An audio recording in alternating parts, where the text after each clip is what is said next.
Чашидани дурусти кӯдак ба сина. Чашидани дуруст чист? Чашидани дуруст вақте аст, ки кӯдак на танҳо нӯги сина, балки тақрибан 2 сантиметр аз поёни синаро ба даҳон мегирад. Қанори даҳонаш бояд дар ҳамин ҷо бошад. Нӯги сина то поёни забони кӯдак мерасад, аммо пурра ба даҳон намеафтад. Аз ҳамин сабаб ҳатто бо синаҳои ҳамвор хурд ё каме дарунрафта низ шир додан мумкин аст. Чӣ тавр дуруст ҷашондан лозим? Бинии кӯдак бояд дар сатҳи сина бошад, сараш каме ба қафо ҳам шуда бошад, даҳонаш худ ба худ васеъ кушода мешавад. Агар даҳон кушода нашавад, лаби болои кӯдакро оҳиста ламс кунед, то даҳонашро васеъ кушояд. Сипас ӯро ба сина равона кунед.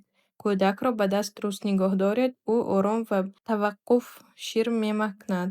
Ин ҳолати муқаррарӣ аст. Агар дард пайдо шавад, синаро ба зӯрӣ накашед. Ангуштатонро оҳиста ба даҳонаш дароред, то фишори ҳаво вакуум шиканад.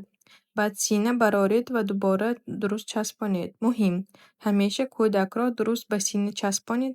Агар як вақт дуруст ва як вақт нодуруст шир диҳед, кӯдак роҳи осонтарро интихоб мекунад ва дуруст шир хӯрданро ёд намегирад.